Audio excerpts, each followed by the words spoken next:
குழப்பே இல்லாமல் வெண்டைக்காய் புளிக்குழம்பு அட்டகாசமாக இருக்கும். ட்ரை பண்ணி பாருங்கள், கண்டிப்பாக உங்களுக்கு ரொம்ப பிடிக்கும். 2 டேபிள் ஸ்பூன் ஆயில் சேர்த்துக்கலாம், 1 ஸ்பூன் வெந்தயம் சேர்த்துக்கலாம். வெந்தயம் சேர்த்திங்க அப்படின்னா புளிக்குழம்புடைய ஃப்ளேவர் வந்து சூப்பராக இருக்கும். ட்ரை பண்ணி பாருங்கள்.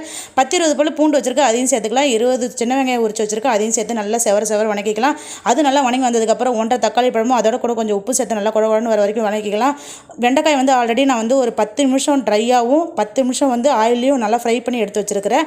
அதை சேர்த்து 2 கிளறிக்கலாம். அதுக்கப்புறம் ஒரு பெரிய லெமன் சைஸ் புளி எடுத்து நல்லா கரைச்சி எடுத்து வச்சிருக்கேன். அது கூட வீட்டு குழம்பு மிளகாய்த்தூள் 2 டேபிள் ஸ்பூன் சேர்த்துக்கலாம். அதுக்கப்புறம் கொஞ்சம் போல் மஞ்சத்தூள், கொஞ்சம் போல் தனி மிளகாய்த்தூள், கொஞ்சம் போல் உப்பு, 2 பச்சை மிளகாய் சேர்த்து நல்லா கரகரம் கரைச்சி அந்த தாளிப்போட சேர்த்திங்க அப்படின்னா டேஸ்ட் அண்ட் ஃப்ளேவர் அட்டகாசமாக இருக்கும். ட்ரை பண்ணி பாருங்கள்.